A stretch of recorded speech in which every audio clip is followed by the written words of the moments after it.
ABN ప్రేక్షకులకు మహాశివరాత్రి శుభాకాంక్షలు. ఈ విశ్వంలో వెలుగు ఉంది, చీకటి ఉంది. కానీ ఆ రెండింటిని దాటించి నిలిచే శక్తే శివతత్వం. మహాశివరాత్రి అంటే జాగరణతో జ్ఞానం, ఉపవాసంతో నియమం, శివనామంతో శాంతి. అసలు ఈ మహాశివరాత్రి వెనుక ఉన్న తత్వం ఏంటి? భక్తుడు ఈ రాత్రిని ఎలా ఆచరించాలి? శివుడు మనకు ఇవ్వాలనుకునే సందేశం ఏమిటి? ఈ ప్రశ్నలకు సమాధానాలను అందించేందుకు ఈరోజు మనతో ఉన్నారు శ్రీ చిలకమర్తి ప్రభాకర చక్రవర్తి శర్మ గారు. మీకు శివరాత్రి శుభాకాంక్షలండి. సో ఈరోజు ప్రోగ్రామ్ని ముందుగా ఒక శ్లోకంతో స్టార్ట్ చేద్దామా? ముందుగా ఏబిఎన్ ఛానల్ ప్రేక్షకులందరికీ మహాశివరాత్రి శుభాకాంక్షలు.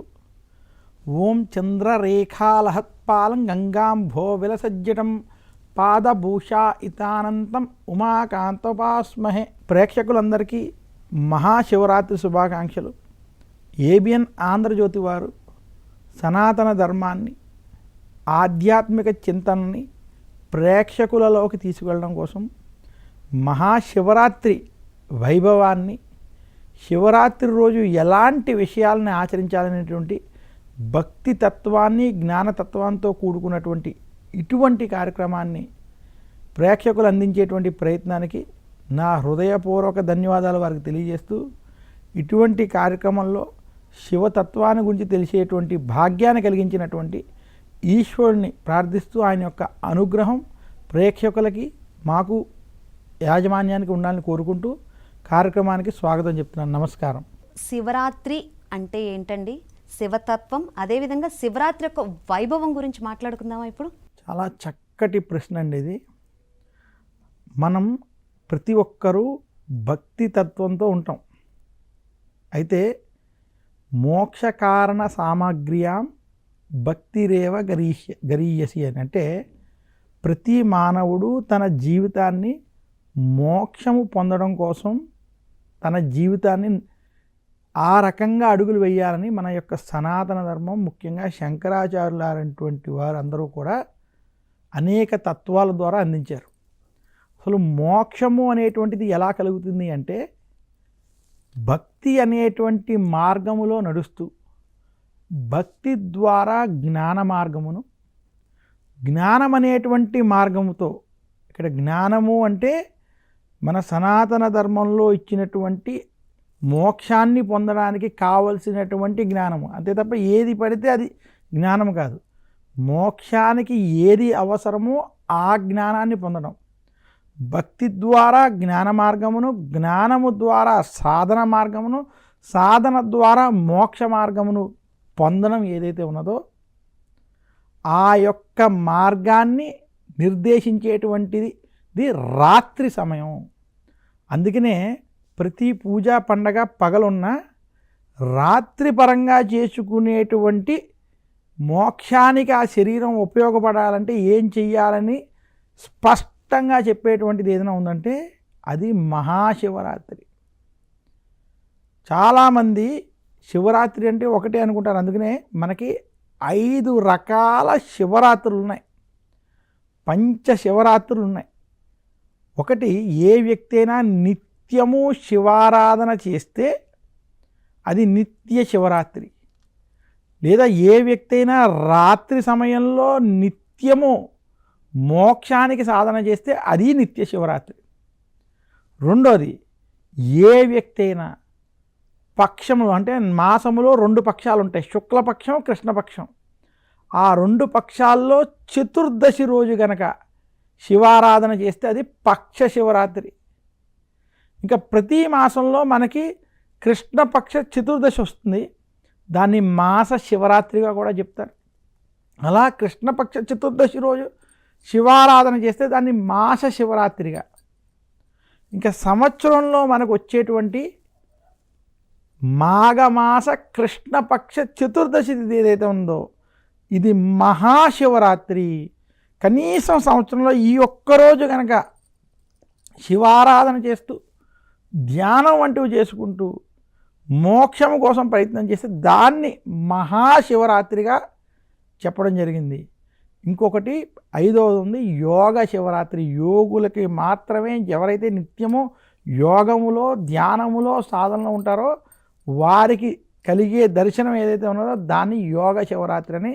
ఇలా 5 రకాల శివరాత్రులు ఉండడం చేత మనకి శివరాత్రి అనేది చాలా విశేషమైనది, వైభవమైనది. అందులో మహాశివరాత్రి చాలా ప్రత్యేకమైనది. అందుకనే పూర్వం నుంచి మనం చూసినట్లయితే మహాశివరాత్రి చాలా భక్తి శ్రద్ధలతో ఆచరిస్తారు. ఎటువంటి చెడు పనులు చేయకుండా అసలు ధ్వనికి దూరంగా ఉండాలి. ప్రశాంతంగా ఇంటి యందు కానీ, ఆలయము వద్ద కానీ, గుళ్ళో కానీ, లేదా మీ యొక్క పూజా మందిరం ఎద్దు కానీ ప్రశాంతంగా రాత్రి సమయంలో ఆ ఈశ్వరుణ్ణి, శివుణ్ణి పూజించడం లేదా ధ్యానించడం ఏదైతే ఉన్నదో అదే మహాశివరాత్రి. శివరాత్రి రోజు అసలు ఏం చేయాలండి? అంటే ఒక్కొక్క ప్రాంతంలో ఒక్కొక్కటి చేస్తారు, కానీ ఇప్పుడు ప్రజెంట్ చూసుకుంటే సోషల్ మీడియాలో ఫొటోస్ కోసం ఇంకొక రకంగా చేస్తున్నారు. అసలు ఏం చెయ్యాలి శివరాత్రి రోజు? అసలు మహాశివరాత్రి రోజు ప్రతి ఒక్కరూ ఆచరించవలసిన నియమాలు. జ్యోతిష్ శాస్త్ర ప్రకారం అసలు శివరాత్రి అంటే మాఘమాస కృష్ణపక్ష చతుర్దశి తిథి రాత్రి సమయానికి వ్యాప్తి ఉన్నట్లయితే దాన్ని మహాశివరాత్రి అన్నారు. అంటే రాత్రి సమయానికి ఉండాలి. మనకి ఉదయానికి త్రయోదశి ఉన్నా రాత్రికి చతుర్దశి ఉంటే అదే మహాశివరాత్రి. అలా రాత్రి సమయానికి చతుర్దశి వ్యాప్తి ఉన్న స్థితి చాలా విశేషమైనది. ఎందుకంటే అది లింగోద్భవ కాల సమయం అని మనకి శాస్త్రం చెప్పింది. అలా రాత్రికి వ్యాప్తి ఉన్న మహాశివరాత్రి రోజు ప్రతి ఒక్కళ్ళు ఆచరించవలసిన నియమాలు. ఆ రోజు ఉదయము, సాయంత్రము, రాత్రి కూడా పరిశుభ్రంగా ఉండాలంటే తలస్నానం వంటివి ఆచరించడం, శుభ్రమైనటువంటి వస్త్రాలు అంటే ధవళ వస్త్రాలు, తెల్లటి వస్త్రాలు లేదా ఒక పంచె వంటివి కట్టుకోవడం. ఆ రోజు 3 సందర్భాల్లో అంటే ఉదయము, సాయంత్ర ప్రదోషకాల సమయము, ఈ 2 ఏదైనా వృత్తి ఉద్యోగపరంగా కుదరని పక్షంలో ఖచ్చితంగా రాత్రి సమయము శివారాధన చేయాలి. శివారాధన కూడా ఎక్కడ చేయాలి అని మనం ప్రశ్నించుకోవాలి. శివారాధన చేయడానికి ప్రప్రథమంగా నీ ఇంటిలో స్వగృహంలో చేసుకోవడం శ్రేష్టం. స్వగృహంలో కుడి చేతి బొటకన వేలుని మించకుండా ఉన్న శివలింగాన్ని మనం తీసుకుని ఆ యొక్క లింగాన్ని ఇంటిలో పెట్టుకుని దాన్ని పంచామృతాలతో లేదా గంగాజలముతో లేదా తులసి నీళ్లతో లేదా విశేషించి బిల్వపత్రాలు, బిల్వ జలాలు లేదా విభూది నీళ్లతో ఆ ఈశ్వరుని అభిషేకించాలి. శివరాత్రి రోజు పూజించేటప్పుడు శివుడికి చందనముతో ముందు శివారాధన చెయ్యాలని శాస్త్రం. అలా ఇంటిలో లేదా ఇంటిలో కుదరని పక్షంలో ఏదైనా గోశాలలో, నదీ పరివాహక ప్రాంతాలలో, ఆలయాలలో లేదా సామూహికంగా కూడా ఈ శివారాధనలు వంటివి చేసుకోవచ్చు. ఈ రకంగా మహాశివరాత్రి రోజు ఉదయము, విశేషంగా ప్రదోషకాలము, అందులోనూ అర్ధరాత్రి లింగోద్భవ కాల సమయంలో ముఖ్యంగా ఏ ఆర్భాటాలు లేకుండా ప్రశాంతమైన వాతావరణంలో ఇంటిలో కూర్చుని శివుణ్ణి ఆరాధించినటువంటి వాడికి ఖచ్చితంగా శివానుగ్రహం కలిగి అతను దేనికోసమైతే ఆ అనుగ్రహం పొందాలనుకుంటున్నారో, ఏ లోకంలో సుఖ సంతోషాలు భోగమునకు చేస్తే అది లేదు, నాకు మోక్షము కావాలనుకుంటే అది, వారికి ఏ కోరికని మనసులో స్మరించుకుని ఆ యొక్క శివారాధన చేస్తారో అటువంటి వారికి శివుడు ఆ కోరిక నెరవేర్చేటువంటి విషయంగా అనుగ్రహిస్తాడని, అందుకనే మహాశివరాత్రి చాలా ప్రత్యేకమైనది, విశేషమైనదని శాస్త్రాలు తెలియజేశాయి. గురుగారు, పురాణాల ప్రకారం శివరాత్రి యొక్క ప్రాశస్త్యం గురించి చెప్తారా? మనకి అనేక పురాణాలు ఉన్నాయి. ముఖ్యంగా 18 పురాణాలు ఉన్నాయి. అందులో బ్రహ్మ పురాణం, శివ పురాణం, ఇటువంటి పురాణాల ప్రకారం శివరాత్రి యొక్క ప్రాశస్త్యం ఈ రకంగా చెప్పబడింది. పూర్వం ముఖ్యంగా కృతయుగ సమయంలో ఒకానొక సందర్భంలో బ్రహ్మ విష్ణువుల మధ్య ఒక వాదన ఏర్పడింది. అది కూడా నేను ఈ సృష్టిని సృష్టిస్తున్నాను కాబట్టి నేనే గొప్పని, ఈ సృష్టిని నేను కొనసాగిస్తున్నాను కాబట్టి నేను గొప్పని ఒక చిన్న వాదన ఏర్పడడం. ఆ వాదనలో వారి మధ్య కొంత భీకరమైన వాతావరణం ఏర్పడినప్పుడు దేవతలందరూ భయానికి లోనవడం, అది ఏ యుద్ధం ప్రళయంగా మారుతుందనేటువంటి దృష్టిలో ఉండగా వారి మధ్య లింగ రూపంలో శివుడు ఆవిర్భవించడం జరిగింది. శివుడు అలా లింగ రూపంలో ఆవిర్భవించి మీ ఇరువురిలో ఎవరైతే ఈ యొక్క లింగ రూపానికి ఆది కానీ అంత్యము కానీ కనుక్కుంటారో వారే గొప్పవారని చెప్పడం. ఆ మాట విన్నటువంటి బ్రహ్మగారు శ్రీ మహావిష్ణువు, బ్రహ్మదేవుడు తన యొక్క హంసవాహనంతో ఆ లింగం ఉన్నటువంటి పై భాగం వైపు వెళ్ళడం, విష్ణువు కింద భాగం వైపు ప్రయాణించడం జరిగింది. ఎంత దూరము ప్రయాణించినా శ్రీ మహావిష్ణువుకి ఆ యొక్క అంత్య భాగం అనేది దొరకలేదు. ఇంకా అలాగే బ్రహ్మదేవుడు ఆది భాగం వైపు ప్రయాణించి చేసి వెళ్తూ ఉండగా ఆయనకి ఎంత దూరం వెళ్ళినా తెలియకపోవడం, అదే సమయంలో ఒక కేతకీ పుష్పం పైరించి పడడం, అంటే మొగలి పువ్వు అంటాం మనం, కేతకీ పుష్పం పడుతూ ఉండడం చూసి ఆ పుష్పాన్ని ఆపి నేను దీని ఆది చూశాను అని చెప్పినప్పుడు, ఎందుకంటే అది పైనే ఉంది, నేను ఆదిని చూశాను అని చెప్తే చూశారు అని నీవు సాక్ష్యం చెప్పాలనగా బ్రహ్మకి భయపడి ఒప్పుకోవడం. అదే సమయంలో దారిలో వస్తూ ఉండగా ఒక గోమాత కనబడినప్పుడు నీవు కూడా సాక్ష్యం చెప్పాలని బ్రహ్మదేవుడు చెప్పగా ముగ్గురు కలిసి అక్కడికి వెళ్ళడం.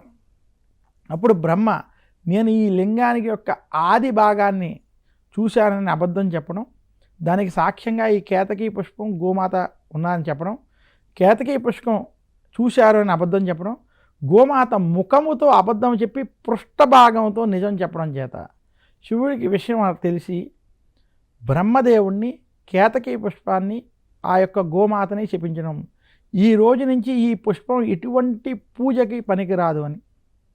అలాగే గోమాతని నీ మొహం చూసినటువంటి వారికి పాపాలు కలుగుతాయి, అలాగే పృష్ఠభాగంతో నిజం చెప్పడం చేత పృష్ఠభాగాన్ని దర్శించినటువంటి వారికి ఈ పాపాలు తొలగి అన్ని శుభాలు కలుగుతాయని చెప్పడం. అలాగే ఈ రోజు నుంచి నీకు పూజలు ఉండవని బ్రహ్మదేవుడికి చెప్పించడం.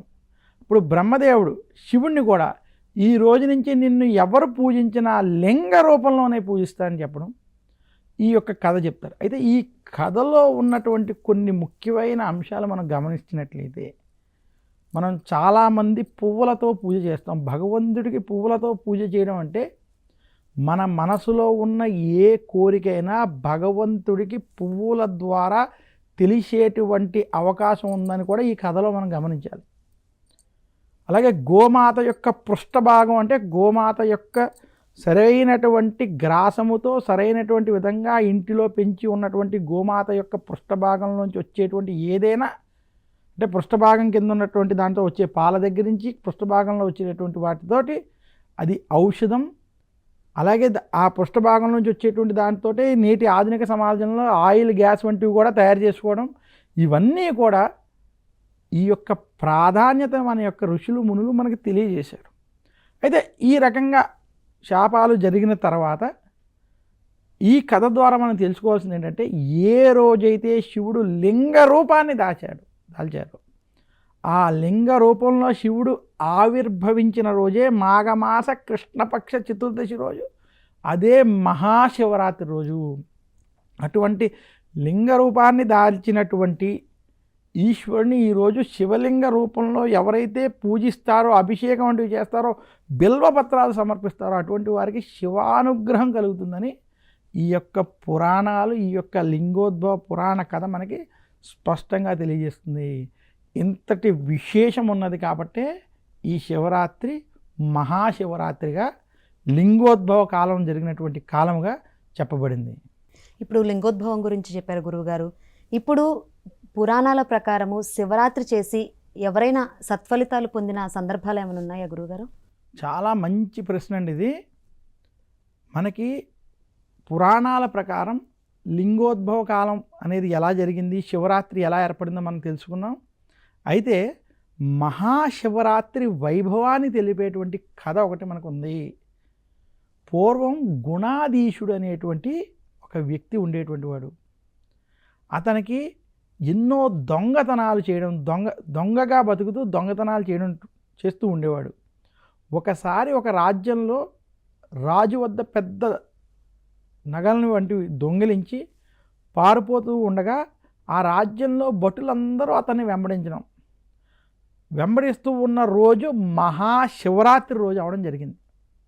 అప్పుడు అక్కడి నుంచి తప్పించుకోవడానికి ఏం చేయాలో తెలియక ఒక పాడుబడ్డ శివాలయంలోకి ప్రదోషకాల సమయంలో అతను ప్రవేశించి అక్కడే ఉండి, అందులోనూ ఆ దొంగతనం చేసే ప్రయత్నంలో ఉదయం నుంచి సాయంత్రం వరకు ఏమీ తినకుండా ఉండడం, ఇంకా ఆ శివాలయంలో ఉండి శివా నన్ను రక్షించు, ఓం నమ శివాయ, శివా నన్ను రక్షించు అంటూ శివనామస్మరణతోటి ఆ యొక్క ఆలయంలో రాత్రంతా ఉండి తెలియకుండానే ఉపవాసం, జాగరణ వంటివి చేసి అక్కడ తన యొక్క వస్త్రముతో ఒక దీపాన్ని వెలిగించి శివుణ్ణి రాత్రి శివనామస్మరణతో ప్రార్థన చేయడం.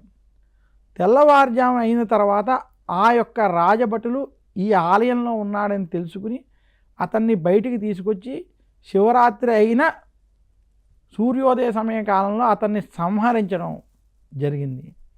అలా అతను చనిపోయిన తర్వాత తెలియకుండా చేసినటువంటి మహాశివరాత్రి ఉపవాస జాగరణ శివనామస్మరణం వల్ల కళింగ దేశ రాజుకి కుమారుడుగా అతను జన్మించడం జరిగింది.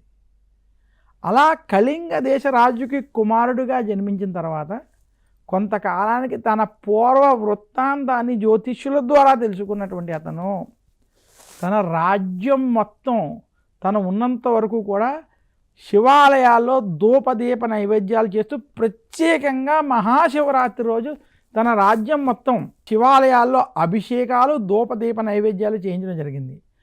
అలా చేయించడం చేత ఆ మహాశివరాత్రి ఫలితం వల్ల అతనే కుబేరుడిగా అయ్యాడని, కుబేరుని యొక్క జన్మ వృత్తాంతానికి సంబంధించినటువంటి మహాశివరాత్రి వైభవానికి సంబంధించినటువంటి ఆ గుణాధీశుని యొక్క కథని మనకి మహాశివరాత్రి రోజు చెప్పుకుంటాం. ఏ వ్యక్తి అయినా తెలిసి కానీ తెలియక కానీ అసలు మహాశివరాత్రి రోజు మనం ఆచరించవలసినటువంటి విషయాల్లో శివారాధన, శివ పూజ చేస్తూ ఈ గుణాధీశుని యొక్క కథ, లింగోద్భవ కాలానికి సంబంధించినటువంటి ఈ కథలు ఇది వింటూ శివనామస్మరణ చేస్తే వారి పాపాలు నశిస్తాయని శాస్త్రం తెలియజేస్తోంది. అంతటి విశేషము ఈ యొక్క పురాణ కథలకి మనకి ఉన్నాయని తెలియజేస్తున్నాను. గురువుగారు శివరాత్రి గురించి చాలా గొప్పగా చెప్పారు, చాలా తెలియని విషయాలు మా అందరికీ తెలియజేశారు. ఇప్పుడు ప్రస్తుత సిచ్యువేషన్స్లో చాలామంది ఉద్యోగాల రీత్యా ఆలయాలకు వెళ్ళలేరు, ఇంట్లో సిచ్యువేషన్స్ రకరకాలుగా ఉంటాయి. సో ఇంట్లో ఎటువంటి పూజలు చేసుకోవచ్చు, లేదా శ్లోకాలు కానీ ఏమైనా స్తోత్రాలు కానీ ఏమైనా చదువుకోవచ్చా, ఏమేమి పాటించాలి అసలు శివరాత్రి రోజు? చాలా విశేషమైనటువంటి ప్రశ్న ఇది. చూడండి, మహాశివరాత్రి చాలా పర్వదినం, సంవత్సరంలో వచ్చే ఒక్కరోజు. అసలు ప్రతి మానవుడు ప్రతి పక్షంలో వచ్చే చతుర్దశి రోజు శివారాధన చేయాలి. అది శుక్లపక్షం, కృష్ణపక్షం. అసలు మన సనాతన ధర్మం అయితే హిందువుగా పుట్టిన ప్రతి ఒక్కళ్ళు కూడా శివారాధన చేయాలి. అంటే విష్ణు ఆరాధన చేయకూడదు కానీ రెండూ చేయాలి. మనం శివుణ్ణి, విష్ణువుని ఆరాధించాలి. ప్రత్యేకంగా శివారాధన మనం నిత్యము చేయాలి. అలా ప్రతి ఒక్కరూ నిత్యము గనక శివారాధన చేయలేకపోయినా, లేదా పక్ష శివరాత్రులు లేదా మాస శివరాత్రులు చేయలేకపోయినా, ఒక వ్యక్తి నిత్యము శివరాత్రి రోజు పూజ చేయలేకపోయినా కనీసం మాస శివరాత్రి రోజు పూజ చేసుకోమని చేస్తున్నాం.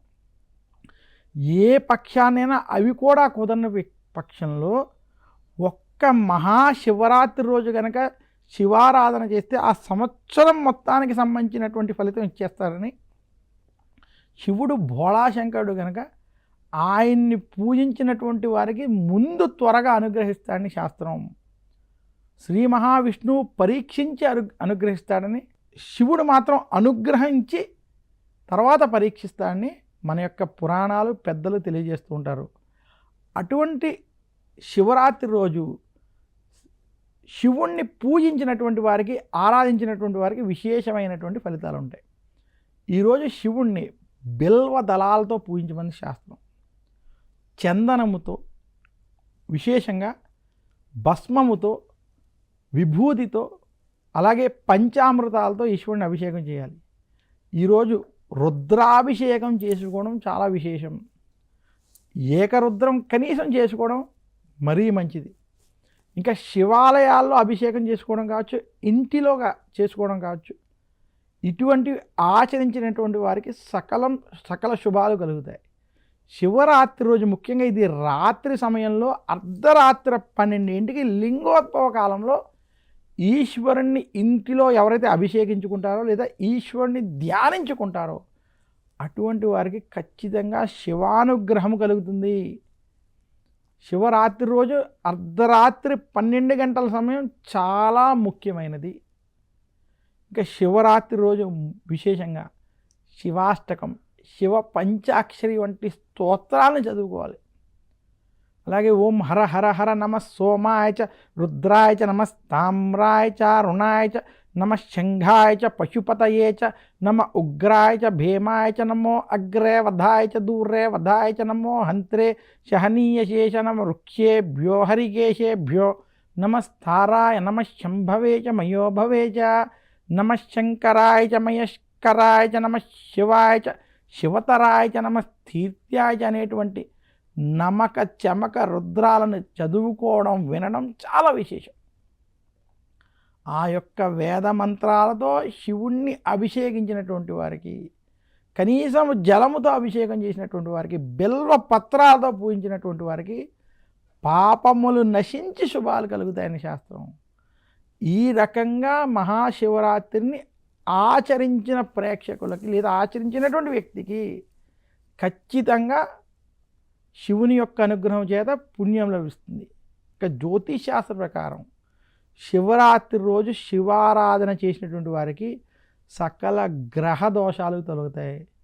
శివుడు ఆయుష్, యశస్సు, ధనము ఈ మూడు కనుక ఎవరైనా పొందాలి అనుకుంటే వారు పూజించవలసినటువంటి దైవం శివుడు. శని బాధలు, ఈతి బాధలు, మృత్యు బాధలు కూడా తొలగించేటువంటి శక్తి శివునికి ఉన్నది. కాబట్టి శివారాధన చాలా విశేషమైనది, ప్రత్యేకమైనది. శివరాత్రి అంతటి విశేషమైనదని తెలియజేస్తున్నాను. గురువుగారు, శివరాత్రి అంటేనే జాగరణ, ఉపవాసం. సో దీని గురించి చెప్తారా? ప్రతి ఒక్కరూ గుర్తుపెట్టుకోవాల్సింది, శివరాత్రి రోజు ఉపవాసం, జాగరణ అనేటువంటిది ప్రతి ఒక్కరూ మాట్లాడతారు. అయితే ఇక్కడ ఉపవాసం అంటే ఆవాసము అని మనం అర్థంగా తీసుకోవాలి. ఉపవాసం అంటే అన్నం మానేయడం అని కాదు. యథార్థంగా సూర్యోదయం నుంచి సూర్యాస్తమయం వరకు ఆ రోజు మీరు ఆ యొక్క భగవంతుడితో ఆవాసం చేయడం అంటే, శివరాత్రి రోజు ఏమున్నా శివ శివ శివ అనుకుంటూ శివనామస్మరణ చేస్తూ ఏదైనా ఆయనకే అర్పిస్తూ ఏతత్ఫలం శివార్పణమస్తు అనుకుంటూ శివనామస్మరణ చేసుకోవడమే, శివుడితోటి ఉండడమే ఉపవాసం, ఆవాసం. అంతే తప్ప అన్నం మానేయడం ఉపవాసం కాదు అని తెలియజేస్తూ, ఆ రోజు మీరు ఉపవాస దీక్షలు చేసేటప్పుడు ఏ వ్యక్తి అయినా ప్రసాదంగా ఇస్తే ఆ ప్రసాదాన్ని స్వీకరించడంలో దోషం లేదు. ఈశ్వరుడికి సమర్పించినటువంటి ప్రసాదాన్ని స్వీకరించడంలో దోషం లేదని కూడా తెలియజేస్తూ ఇలా ఆవాసం చేయాలి. ఇంకా జాగరణ చేయడం అంటే, చాలామంది జాగరణ అనే పేరుతోటి ఆఫీసు పనులు, ఇంటి పనులు చేసుకోవడం జాగరణ కాదు. అలాంటి పనులు చేసుకునేటట్లయితే నిద్రించడమే ఉత్తమం. కానీ మహాశివరాత్రి రోజు భక్తి తత్వంతో శివుడికి ప్రీతికరమైనటువంటి రోజు, లింగోద్భవ కాలం జరిగినటువంటి రోజు, ఇటువంటి ప్రశాంతమైన మాఘమాస కృష్ణపక్ష చతుర్దశి రోజు ఇంత ప్రశాంతమైన వాతావరణంలో శివారాధన, ధ్యానము వంటివి మోక్ష సాధనకు సంబంధించినటువంటి క్రియలు చేసుకోవాలని దృష్టిలో పెట్టుకుని అటువంటి పనులకి జాగరణ చేయాలి. అంటే రాత్రి సమయంలో శివుడికి అభిషేకం వంటివి చేసుకోవడం, శివనామస్మరణ చేసుకోవడం, శివ ధ్యానం వంటివి చేసుకోవడం, ఇటువంటి వాటితో జాగరణ చేయమని చెప్పింది తప్ప ఏది పడితే అది చూస్తూ, ఏది పడితే అది మాట్లాడుతూ, వేరే ఏ పనులు ఆచరిస్తూ చేసుకునేటువంటిది జాగరణ కాదు అని ప్రేక్షకులకి తెలియజేస్తూ శివనామస్మరణతోటే ఆవాసం జాగరణ వంటివి ఆచరించాలని కోరుకుంటున్నాను. ధన్యవాదాలు గురువుగారు. శివరాత్రి యొక్క విశిష్టత మాకు తెలియజేసినందుకు ధన్యవాదాలండి. చాలా ధన్యవాదాలు. నాకు ఈ అవకాశం ఇచ్చినటువంటి ఏబిఎన్ ఆంధ్రజ్యోతి ప్రేక్షకులకి అందరికీ కూడా మహాశివరాత్రి శుభాకాంక్షలు. నమస్కారం.